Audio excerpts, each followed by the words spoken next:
Glad to see you back, Kratos. Perhaps you are finding a truth similar to the one I discovered so long ago. That as we desire to project peace in the world, it's necessary to honor and satisfy the fighter within us. Valhalla remains available to you as you need it, as do I. I will see you soon, Tyr. I do not doubt it.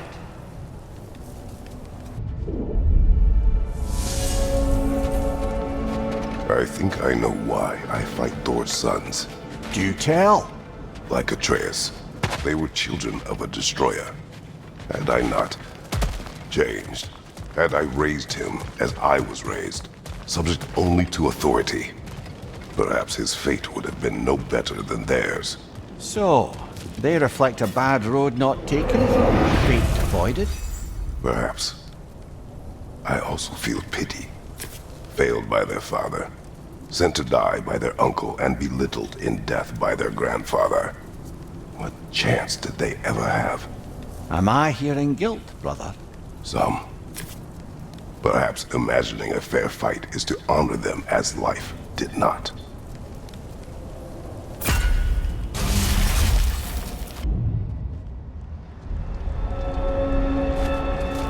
Kratos, the key you found. Who was it? What did it unlock? It belonged to a boat captain I met during a battle on the GC. His ship was part of a fleet under attack by a Hydra.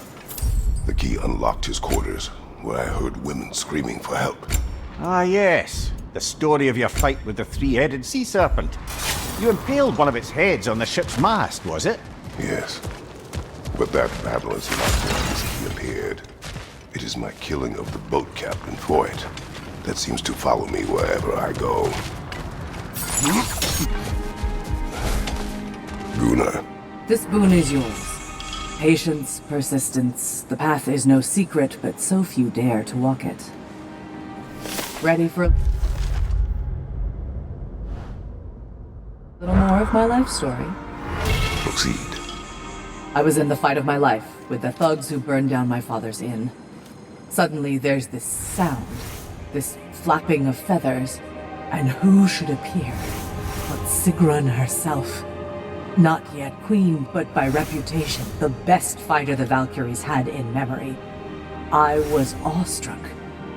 She was confused. The violence, the mayhem she sensed, she expected to follow it to a battlefield full of honored dead, not a hideout in the slums. I apologized to her for not sending worthier souls to Valhalla, and Sigrun offered to take me under her very impressive wing. But we'll cover that part next time, all right? Do you yet wish to speak about Sigrun? She was eager to receive you mere days ago. What has changed? Oh, don't pretend to be interested in my romantic life, brother. I am interested, and you are evading the question. What happened? Well, after you dropped me off at a longhouse the other night, Sigrun made a cloudberry and hazelnut pudding. Plus, I don't eat anymore, so slightly awkward, but a lovely thought. And? Pretty much it, really. There is more to this.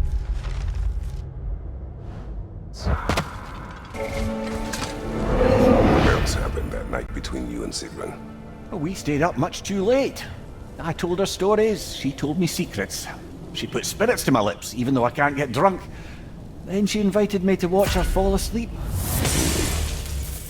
And the next morning? The next morning we took a boat along the Lake of Nine. It was divine, brother. The lake was sun-dappled, the air was crisp and perfect.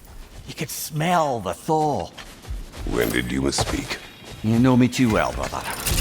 We were on the lake when I put my metaphorical foot in it. Come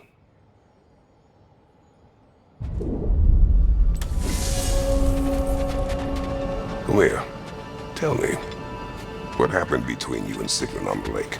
Well, she was rowing past where you found her family treasury. Where we learned she cursed her brother over forbidden love. That's right. And as we rowed by, I remember feeling grateful that the place was now deep underwater where she couldn't see it. And at that moment, she turned to me, and she said, I think, Mimir, I might be smitten with you. I think maybe I want to kiss you. Indeed, brother. I mean, there's always been more to us than there's been the opportunity to explore. So much unspoken, beneath the surface. For her to name it so boldly, it took me a bit off guard. Kratos, about this boat, Captain. If you needed this key to save others, why did it seem to bother you so? Your actions in this case seem justified. The captain was swallowed by the Hydra before I was able to kill it. When I entered its maw to retrieve the key, the captain had somehow survived, dangling over a fall that would surely kill him. I saw the terror in his eyes as he fought to hold on, hoping relief when he believed I would save him. Instead, I took the key and dropped him to his death. And it was all for nothing. The women were dead by the time I reached them. I am listening. Sigrun, mightiest of the Valkyries, saw me in action and thought I had potential? Wanted to train me in the ways of the sisterhood. But I wasn't so sure. A knack for violence is one thing, but serving a higher cause, taking on the responsibility of choosing the slain, me, Gunnar of Blackheart Alley? For once, I hesitated. I couldn't make myself believe it. But Sigrun told me to put everything out of my mind but the work. Mastering each new skill, discovering what I was truly capable of through discipline and focus, letting excellence be its own reward, really opened my eyes. But we'll wrap it up next time, okay? Sigrun, how fare you and your sisters? With just the three of us to attend to the fallen now, we're short-handed. But we've begun recruiting new shield maidens. Well, I happen to know of one lass who'd jump at the chance to join your ranks. You mean Thrud? Sif and Thor's daughter? Believe me, I know. She sought us out before the call even left our lips. She fights well and can be trusted. A recommendation from you, General. With that, how could we ignore her? Not that she'd let us.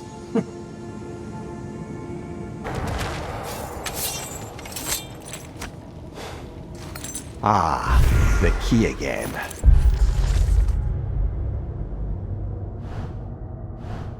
We will talk later. You and Sigrun. I am still waiting for the part where you spoke. In my defense, I only told her the truth as it struck me in the moment. I told her my feelings for her were deep as Ram's Hall and had been for as long as I'd known her. But just then a kind of revelation came over me. A sudden cold clarity that it was vanity to imagine that I, as I am, could be enough for her as she is. So I heard myself tell her that I didn't think I could give her what she needed. Now, I am mad at you. Pile on, brother. I deserve it. So, you told Sigrun you could not give her what she needed.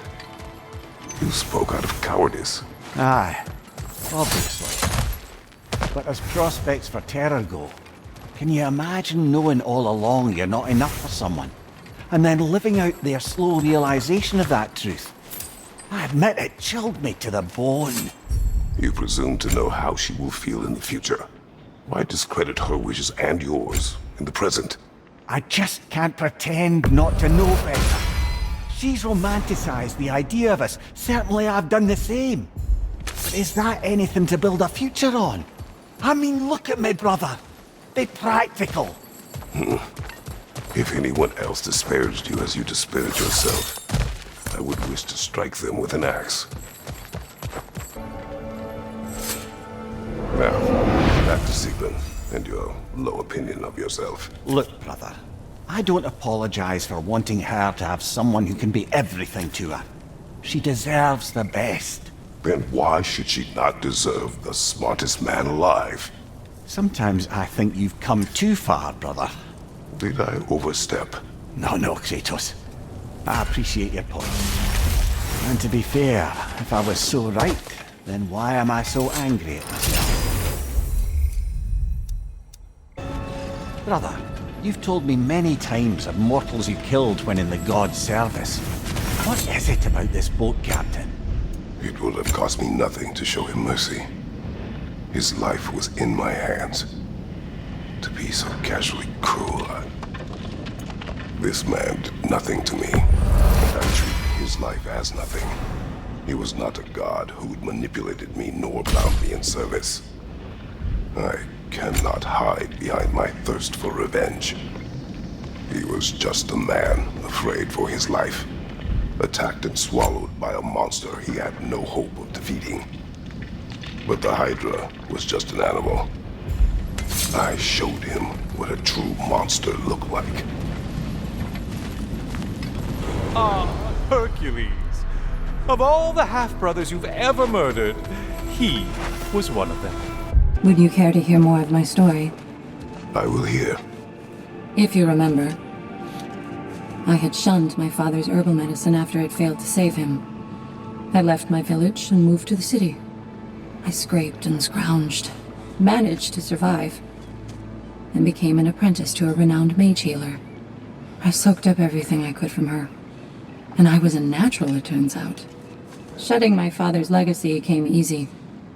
In fact, I'd acquired quite the distaste for it. I cut herbal medicine out of my life completely. It was this rigidness that would prove the biggest mistake of my life. But I'll stop there for now. Continue. Last time I was telling you how Sigrun helped me harness my anger and hone my skills. Training with her and my other future sisters, I never felt so challenged. Never felt such belonging. But part of me still couldn't believe I deserved to be there. All that community and purpose and meaning could be mine, if only I could master the one enemy I was afraid to face. Yourself. Damn right. I had to stop telling myself the story of all I could never be because of where I came from. When I focused instead on my intentions and my preparation, that's when I truly mastered myself. But I'm not telling you anything you don't know. And it's not as though there weren't more trials ahead, more to overcome and master. My point is, I get why you're doing this, and I truly wish you luck. Thank you, Gunnar. Sigrun, dear, as Kratos and I have been off the beaten path, so to speak, I'm curious as to the state of the realms. Well, since my sisters and I returned to our old Valkyrie duties, the souls of the damned no longer find the gates of Helheim closed to them. So... No more Hellwalkers spilling into the other realms? Grand! I can't say no Hellwalkers are left in the realms, but there are fewer. Rasvelger seemed pleased. Or at least I think that's what her expression meant. A flute? Oh!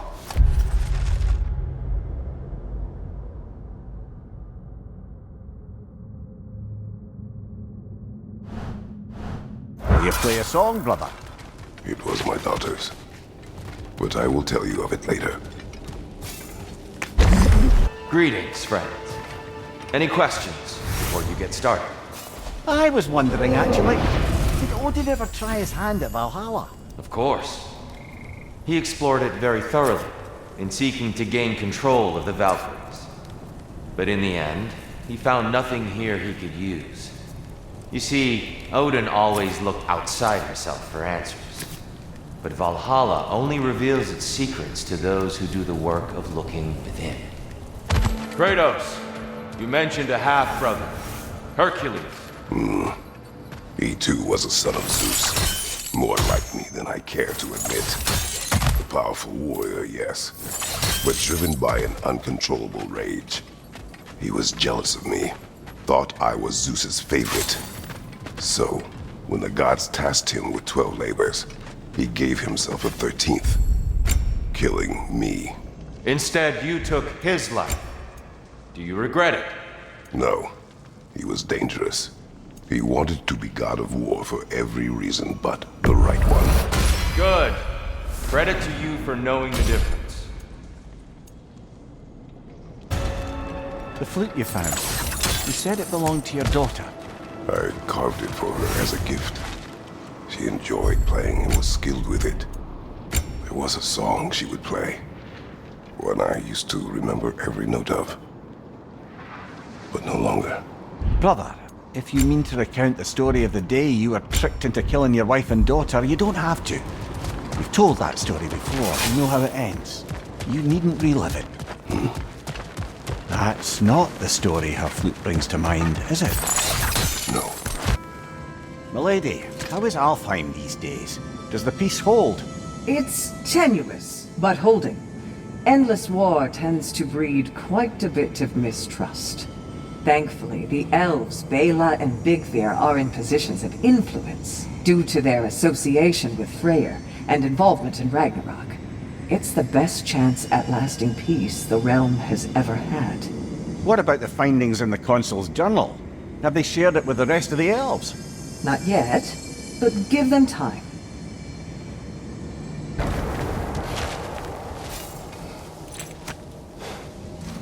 Calliope's flute again.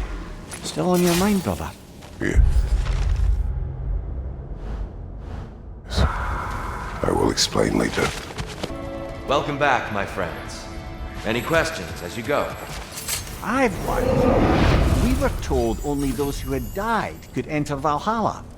But I don't ever recall hearing when you died. A bit of a technicality, to be honest. It involved a workaround to regain the arm Garm bit off. Really only glancingly involved the underworld, but Valhalla seems to count it, I suppose. Oh, I still can't bear the thought of Sigrun having damaged herself to save us. Or having damaged her connection to Valhalla, which she'd doubtless say was worse. Will there be consequences beyond her injuries? I don't suppose I can be sure of that either way. But I'm certainly going to begin worrying about it now. Thank you kindly. Mumia, the day my family died was not the last time I saw Calliope. I had journeyed to the underworld to rescue Helios. When I arrived, I heard Calliope's song on the wind and found her in the fields of Elysium.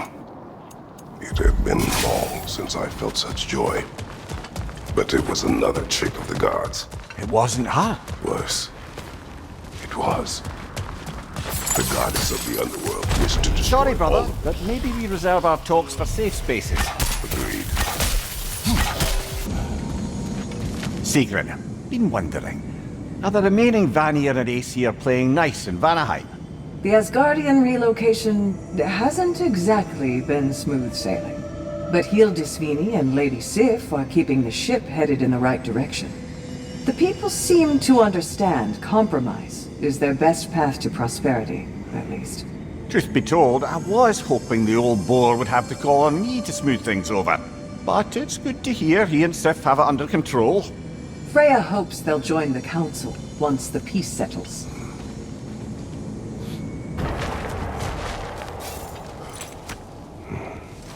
Calliope's flute.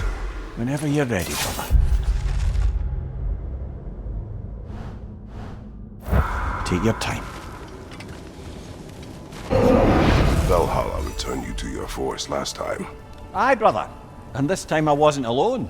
Were you attacked? No, far from it. Apparently my Valhalla isn't the stuff of constant combat at all. The memories of mine it draws on are more interpersonal. To wit, I found myself reliving old times with my former crew of fairy folk. Cobweb, mustard seed, the whole pack in there do wells. Such warm...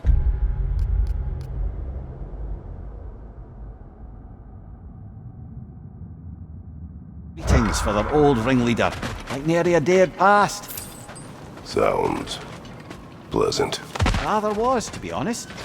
I remain suspicious, but if this process is doing something for you, I remain open to seeing what it has in mind for me. The more that Valhalla makes me revisit my misadventures with Oberon, the more like a dream it all seems. Which is ironic. Back then in my youth, I could hardly bear to sleep. Then, with time, I came to value a proper night's rest. In captivity, it was nearly the only escape I knew. And then the need to sleep went away completely. And I don't miss the time lost, but damn it, brother. do miss dreaming. The mind comes to terms with itself in ways only possible with your waking judgment out of the way. Our hidden desires, our anxieties, like a Bifrost window to what's going on in your soul. And Valhalla does the same. Aye. And I don't think I realized how much I needed it. Brother, the choice you were given, stay in Elysium with your daughter only to perish? Sounds like no choice at all. Of course it was a choice. One I wished many times I'd made differently. How so? When I left Greece, Calliope was never far from my mind. I do not know how much time we would have had together in Elysium, but I would have traded the decades that followed for mere hours with her. It took meeting Faye for that feeling to go away, along with Calliope's song. But I do still think of her in Elysium, and hope she found peace. Sigrun, love, what's the latest on Midgard? Life returns at last. After the Hellwalker desolation was followed by Fimbulwinter, I wondered if people would ever come out of hiding, or if there were any left to. But flowers bloom, the sun shines, and it's safe to travel the roads and rivers again. No one even seems to mind the giant serpent sunning himself across the mountaintops. Glad to hear it. Jormungandr's a big softy when you get to know him. And now that things aren't quite so desperate, raider attacks have declined. It's progress.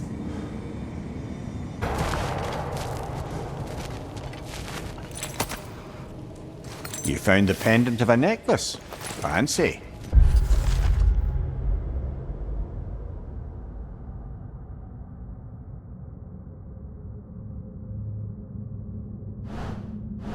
I will tell you the pendant story.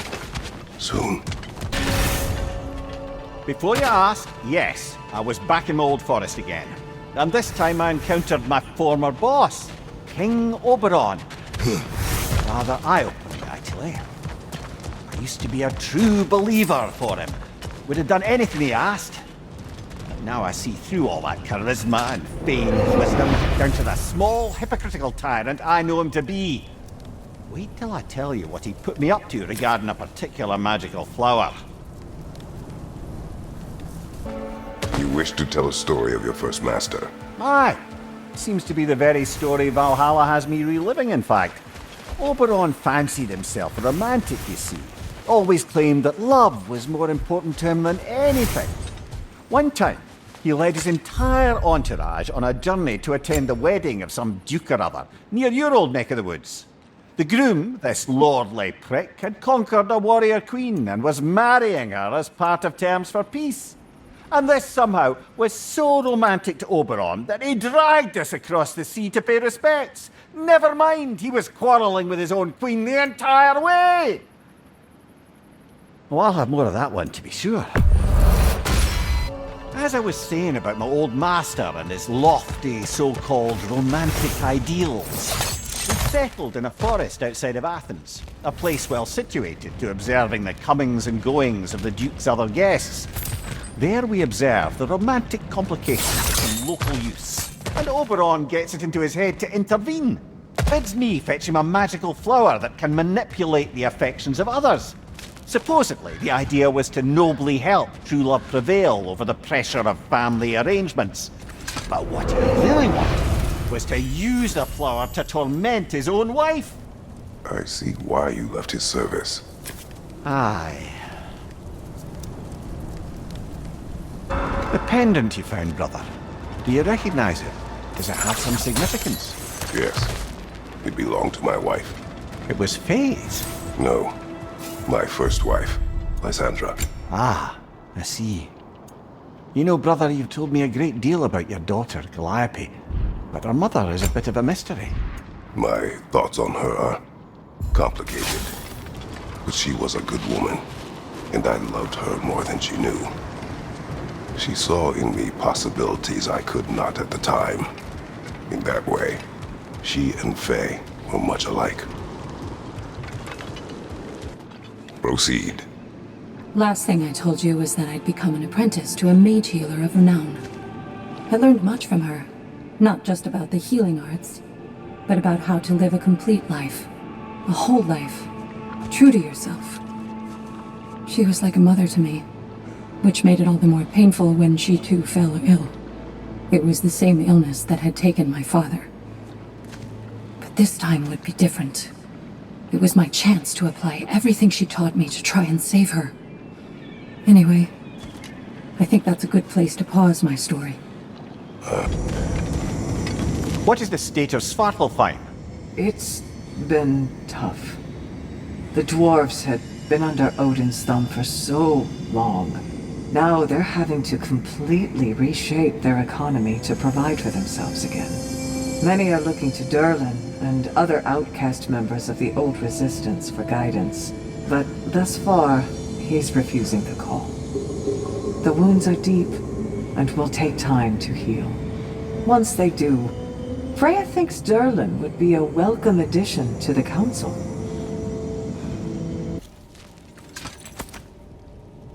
Lysandra's pendant.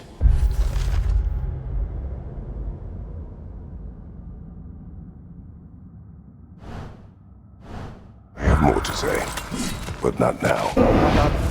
While I'd love to say I left Oberon's service as a matter of principle, the truth is it was much more a question of pride.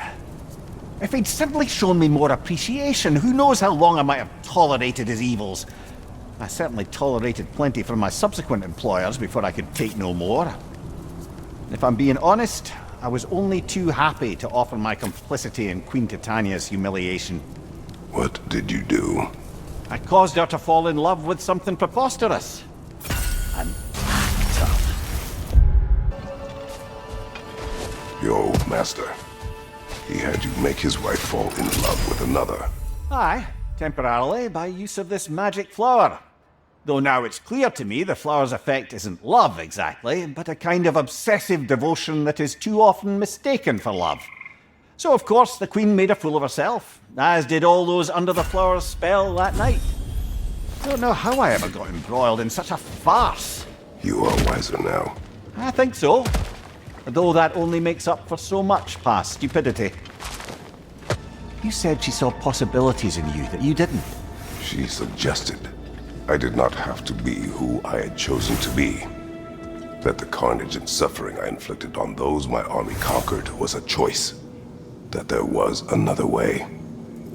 I refused to see it then, thinking it was my duty to annihilate all that stood in the way of the Spartan Empire. I believed leaving foes alive simply invited potential uprisings later, that enemies could never be turned to friends. I was wrong. Sigrun, I wanted to tell you, Valhalla keeps sweeping me away to my own adventure in memory. I wondered if it would. That's wonderful. What is it showing you? Some particular events of my wayward youth, but they're in a loop of sorts. Not sure I've quite gleaned what it all amounts to. Then you must do what you do in Valhalla. Keep going. Lysandra's pendant again. I suspect your story isn't complete. Yes, but I know. Later. Sigrun has been important to you for as long as I have known you. What happened in the beginning? Oh, it's a typical enough story. A boy meets girl, girl fulfills her ambition to transcend the physical plane and become a Valkyrie of Valhalla. One day, Sigrun quietly arrived in Jotunheim and began serving as Freya's handmaiden while she undertook training for the sisterhood. I don't even think we were introduced. I just see her around the court. Of course, I observed her loveliness and impressive stature long before we fell to talking. But we seemed cut from different cloth, I suppose. Never occurred to me we'd get along as well as we did. You and Sigrun, how was it you first spoke?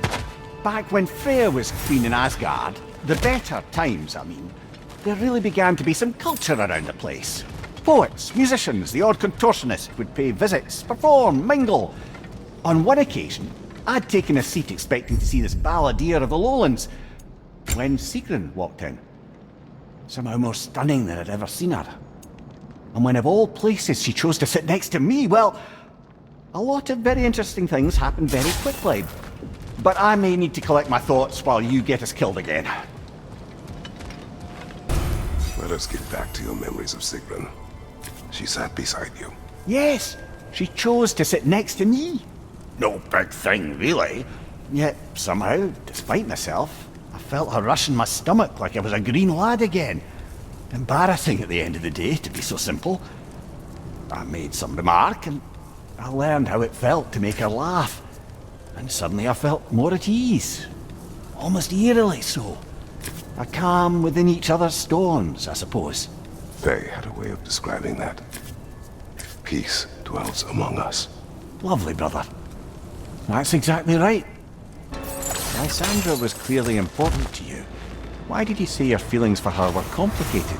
Because she was a good wife, and I was not a good husband. I refused to listen, to heed her advice. I commanded armies, had responsibilities to them I thought greater than those to her. But that was hubris and ambition. The truth is, it never even crossed my mind to consider her advice or needs. So, when I think of her, I can only see my failures. She deserved better from me. And that was long before my oath to Ares led to... All that was to follow. I understand, brother. Proceed. If you'll remember, my teacher had fallen ill.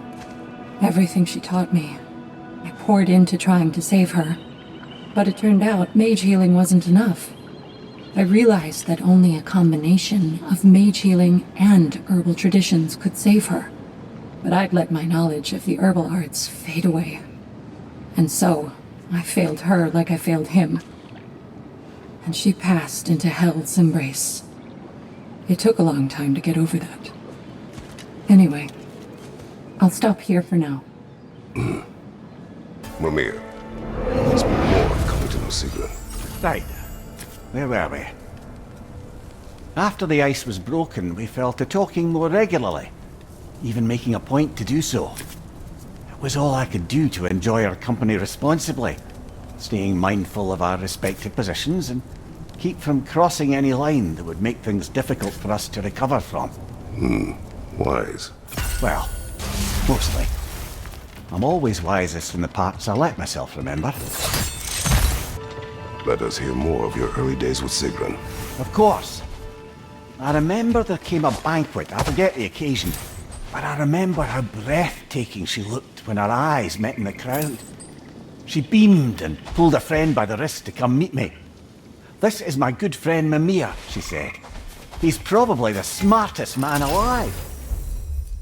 The truth is, brother, it was never something I believed. Not until she said it. Not until that moment when she perceived me as what I'd aspired to be. That moment, that extraordinary moment, I felt, in some indescribable way, home.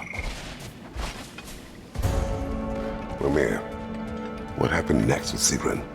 She had introduced me as a good friend, and though I couldn't be entirely sure what she meant by it, for once I wasn't concerned with an outcome. Regarding Sigrun, I knew my answer was yes. The question itself seemed secondary. You were not upset she called you friend. Show me someone for whom friendship means lack of love, and I'll show you someone who wonders why their lovers never end up being worth their time. Perhaps. But you did not express your feelings. Oh, I don't think she could have escaped noticing them. I just never asked her anything I felt sure she'd have to refuse. Speak. As you recall, I failed my teacher and wasn't able to save her life. I'd let my aversion to my father's traditions stop me from being able to adapt to circumstances. After that, I spent many winters reconstructing his teachings, integrating them into my arsenal. I realized how important it was for me to practice techniques that don't come easy to me, or even ones I have every reason to hate and reject. Because then I'm armed for everything.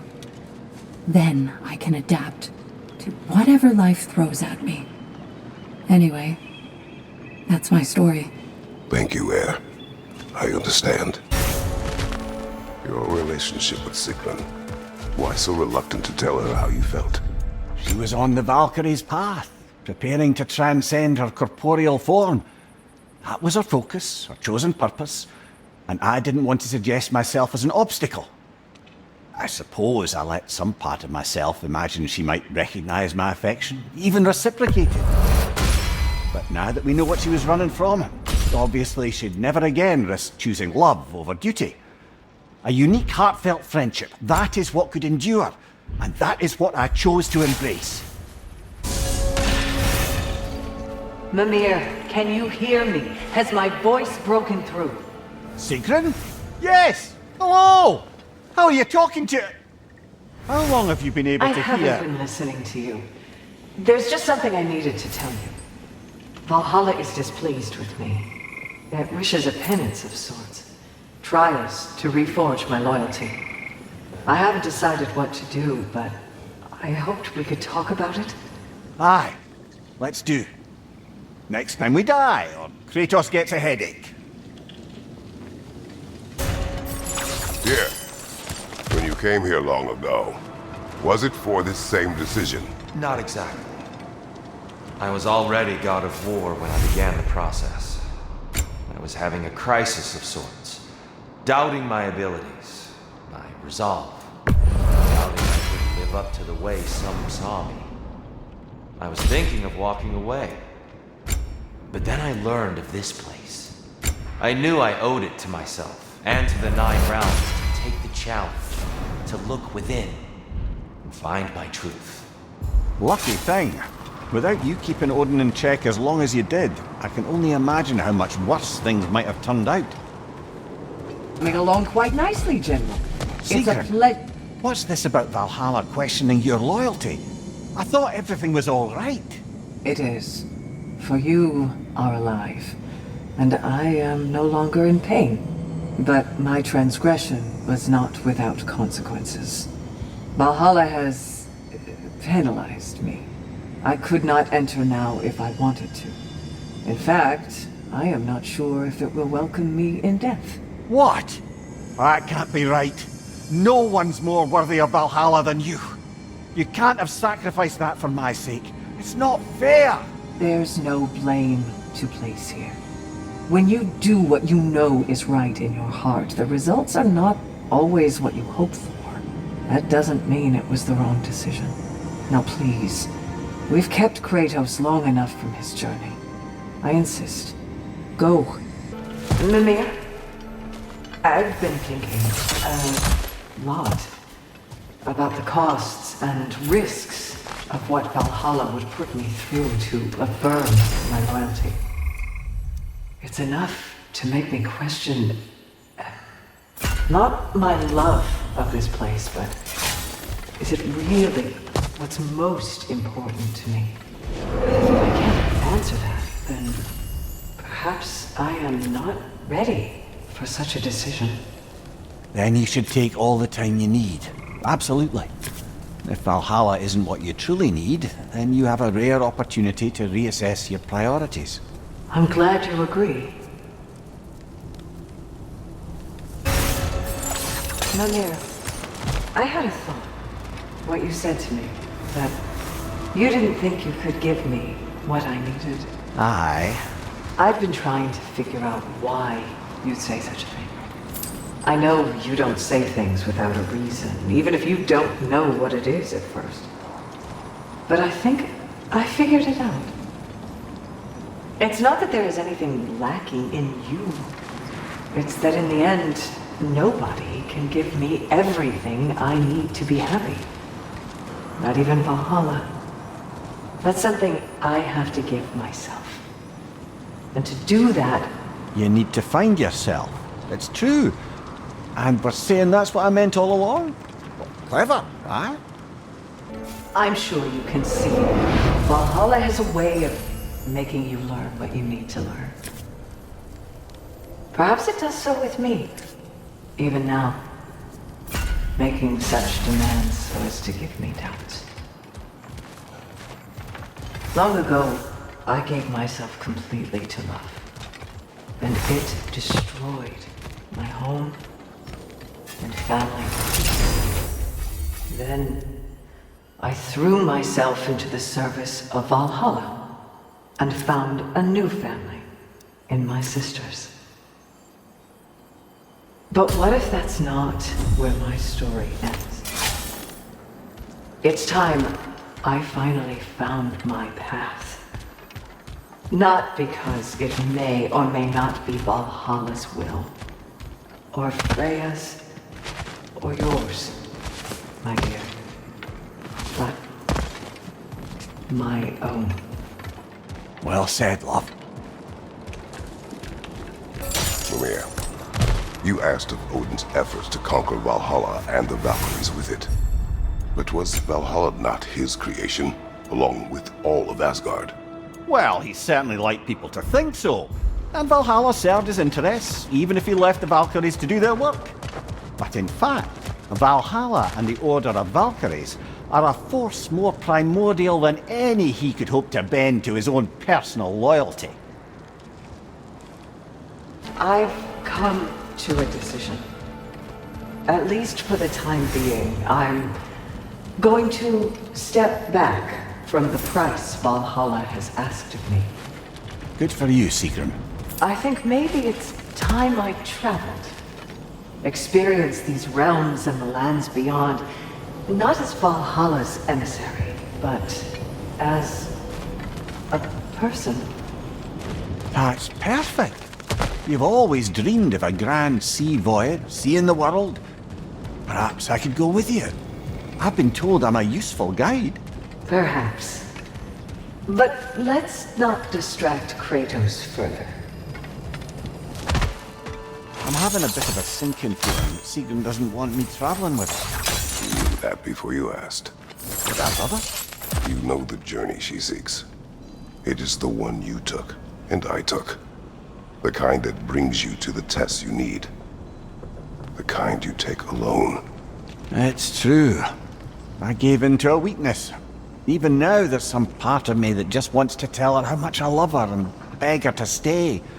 But that's bloody selfish. I need to do better than that. Where could Sigrun be? I was hoping we'd talk further. Mimir, Sigrun? about my journey.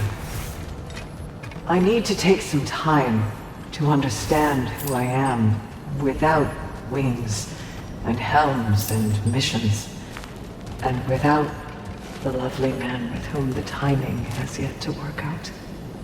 Are you sure we couldn't discuss this face to face? I wasn't sure I could say the words if I had to look at your face. Just promise you'll let me see you off. I won't have you setting sail without my blessing. And not that you need it. Of course. Have you a blessing to offer her? I'll be combing Valhalla for one. Brother, the last time Valhalla spirited me away to the forest, there was an interesting twist. As the revels ended, I found myself alone, still carrying the magic love flower, and I came upon a sleeping person. But it wasn't the queen, or the foolish youths. It was Sigrun, as I knew her before. I found myself faced with the proposition that with a few drops, I could make her care about nothing in the world so much as me. What did you do? I'm pleased to report that I crushed that flower with my bare hands. I am glad to hear it. An admirable attempt. Better than the Sigrun, last. listen. You have choices ahead of you that none but you can make. I'll always be there for you when you need me. And if what you ever need is for me to let you go, then damn it, I'd find a way. But whatever comes, I just want you to put yourself first for once. You're so much more than any office, any title, any function. And I can't wait to see who else you may become. I'm so relieved you understand. Now that Kratos has found answers to his questions, I believe my service here is done. Arrangements are being made.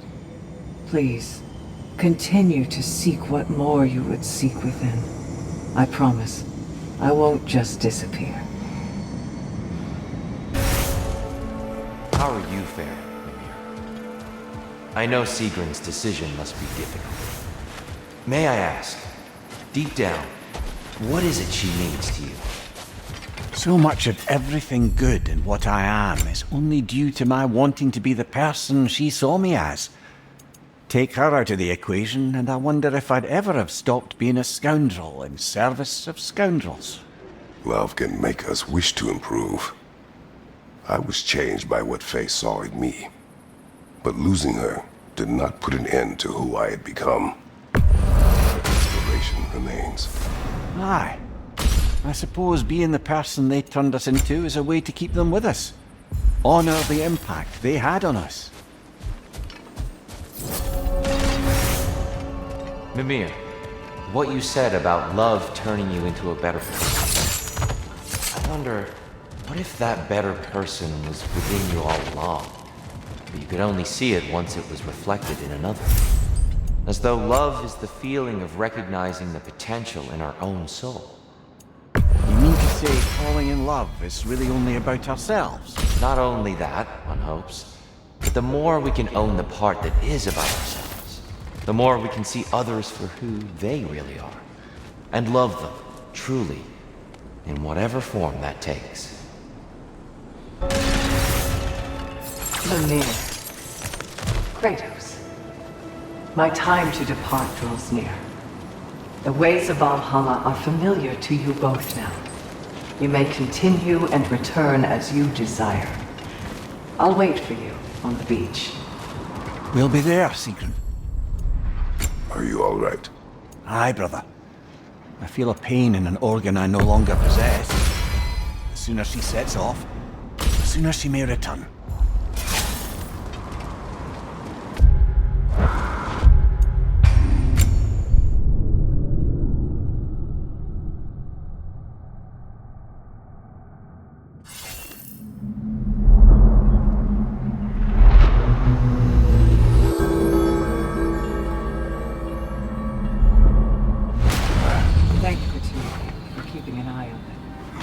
Thank you, my queen. My sister, Sigrid. Whether Valkyrie, Shield Maiden, or whatever else you should call yourself in time, I shall always be your sister. Do you hear me? I hear you.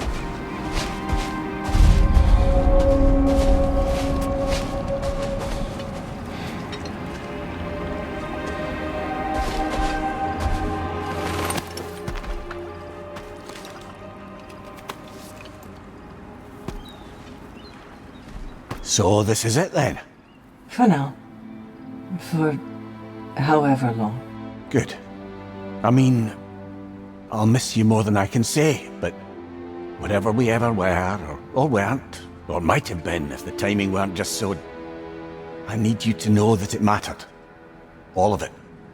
Knowing you helped make me a person I can stand to be. And all I want for you in exchange is... everything. I can't imagine a world in which I don't end up very close with you, my love. But let me come back to you whole. Let me come back not needing anyone to tell me what I need to be happy. I can't begrudge you getting to know yourself. After all, it's been one of the great pleasures of my life.